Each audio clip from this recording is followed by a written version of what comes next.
Un cañón de Gauss, también conocido como Goil Gun, cañón Gauss o rifle Gauss, es un tipo de cañón que usa una sucesión de imanes para acelerar magnéticamente un proyectil a una gran velocidad. La denominación arma Gauss proviene de Carl Friedrich Gauss, quien formuló las demostraciones matemáticas del efecto electromagnético usado por los cañones de Gauss.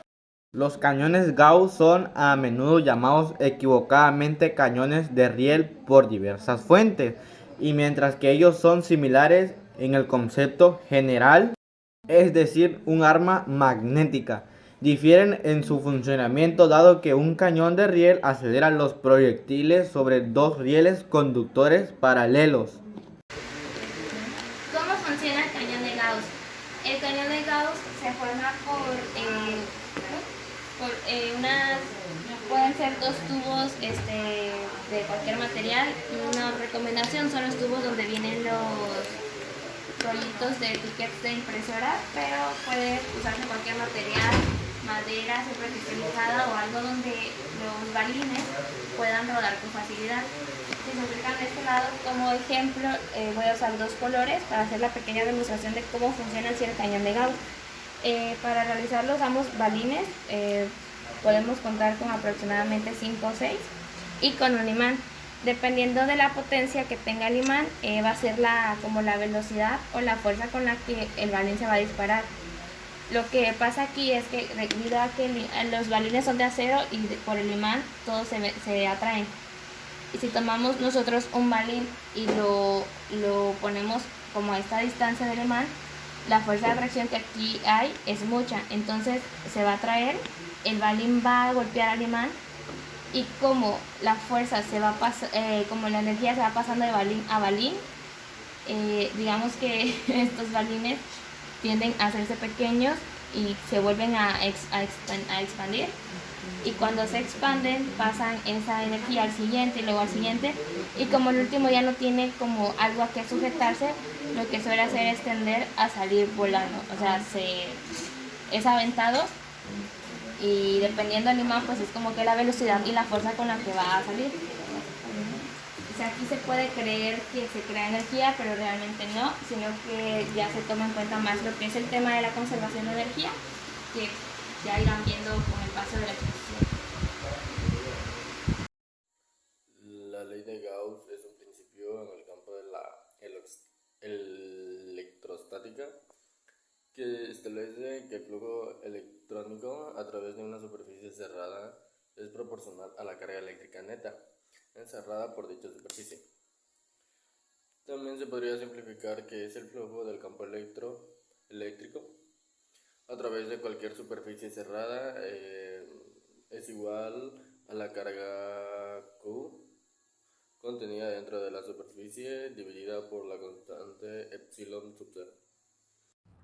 Una vez entendido de qué es la ley de Gauss, se aplica en el cañón de Gauss principalmente para entender y calcular campos eléctricos y cargas en sistemas electromagnéticos, ya que el cañón de Gauss utiliza la fuerza electromagnética para acelerar los proyectiles metálicos mediante la interacción con campos magnéticos generados por bobinas o imanes.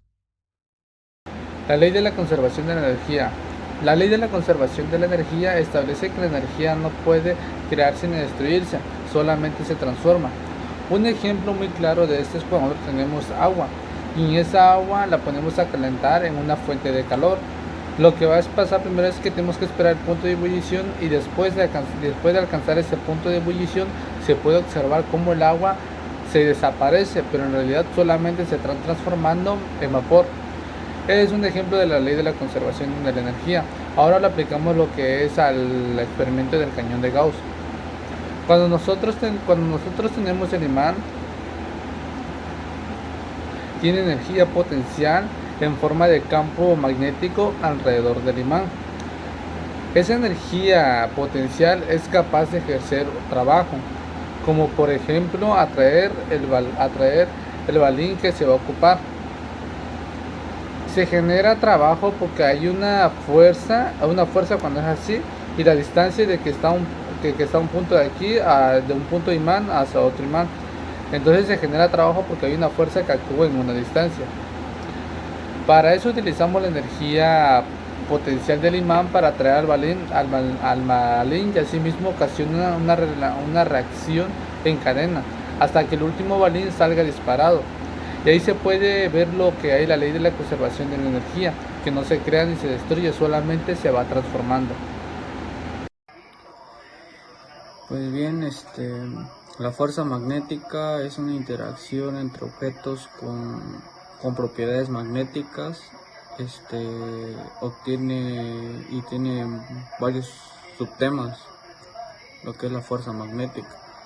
El número 1 es el origen de la fuerza magnética. El origen pues es explorar cómo los campos magnéticos se generan a través del movimiento de sus partículas cargadas como electrones. El número 2 es la ley de Ampère. La ley de Ampère describe también cómo las corrientes eléctricas generan campos magnéticos y cómo se relacionan con la geometría de los conductores. El subtema número 3 es la ley de Faraday.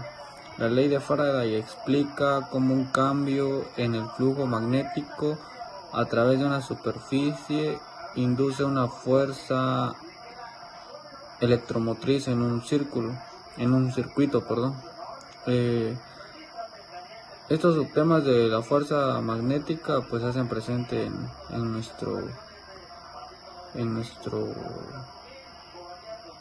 nuestra práctica, que es con balines.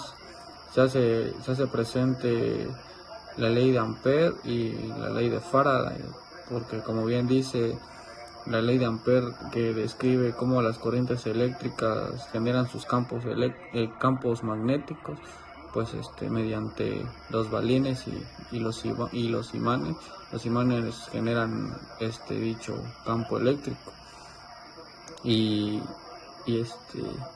la ley de Faraday, que como dice, que explica cómo un cambio en el flujo magnético a través de su superficie, pues creo que, a mi forma de entender, creo que los balines son los que inducen la fuerza electromotriz dentro del circuito que conforman los imanes. Bueno, a continuación yo voy a explicar lo que es fuerza magnética sobre cargas en movimiento. La fuerza magnética sobre cargas en movimiento es la fuerza que se experimenta en una partícula cargada cuando se desplaza a través de un campo magnético. Y esta magnitud de esta partícula se define mediante la ley de Lorentz. Entrando a detalles, por ejemplo, si una partícula es cargada positivamente, se mueve hacia el norte, lo que indica que la fuerza va a ir hacia arriba. Entonces esto se define simplemente con la regla de la mano derecha. Este fenómeno es muy fundamental para la física en partículas y es muy esencial para entender el movimiento y el funcionamiento de los dispositivos como lo son los motores eléctricos y generadores. Ahora bien, voy a entrar a un tema no tan lejano a que es la fuerza magnética sobre conductores en corriente. Esta, a diferencia de la anterior, es la fuerza que con conductores experimenta un conductor por el cual fluye corriente eléctrica, cuando está ubicado en un campo magnético. Este está más a detalle en la ley de Ampère. Por ejemplo, pongamos un alambre de conductor de corriente y este está colocado de manera estratégica en un campo magnético. La fuerza magnética lo que va a hacer va a actuar sobre el conductor y su dirección se va a determinar mediante la ley de la mano izquierda, el lado opuesto al anterior. Este principio se aplica en dispositivos como lo son el motor eléctrico y la interacción entre corriente y campo magnético que genera un movimiento mecánico. Hola, buenas tardes, buenos días o buenas noches. Mi nombre es Miguel Ángel Morfín Navarrete y les voy a exponer qué es la fuerza entre imanes. La fuerza entre imanes se debe a la interacción de sus campos magnéticos. Los imanes tienen polos magnéticos, un polo norte y un polo sur. Según las leyes de los polos magnéticos opuestos se atraen y los polos del mismo tipo se repelen. La fuerza entre dos imanes depende de varios factores, como la distancia entre ellos, la orientación de los polos y las propiedades magnéticas de los materiales. Cuando los polos opuestos se enfrentan, por así decirlo, hay una atracción magnética, mientras que cuando se enfrentan los polos iguales se produce una fuerza de repulsión, es decir, por así decir, que no se rechazan. La intensidad de la fuerza magnética entre dos imanes disminuye a medida que aumenta la distancia entre ellos. Además, los materiales de los imanes y su forma también influyen en la forma magnética que pueden ejercer. En resumen, la fuerza entre imanes se basa en la interacción de sus campos magnéticos y esta influencia por la distancia, la orientación de los polos y las propiedades de los materiales magnéticos. ¿Cómo podemos decir sus aplicaciones? Bueno, en este caso, los imanes tienen una variedad de usos prácticos en diversas áreas de la vida cotidiana y de la tecnología, como puede ser aplicaciones en la industria, tecnología electrónica y eléctrica, medicina, computadoras y almacenamiento de datos, aplicación doméstica, energías renovables, investigación y experimentación.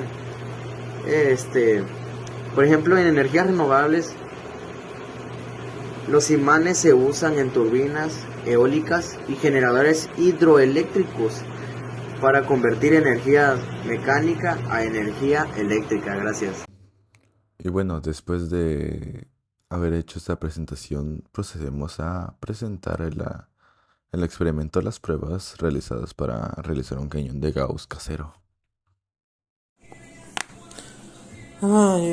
Tercer prueba sin canica al principio, como dijo la profe. Lo veo imposible, pero... Y faltó la última. No hubo estabilidad en el último imán y tuvo una falla. Y bueno, como podemos observar en el video, pues no se logró el cañón de Gauss debido al tamaño de los balines, ya que son demasiado pequeños para no adherirse hacia el imán.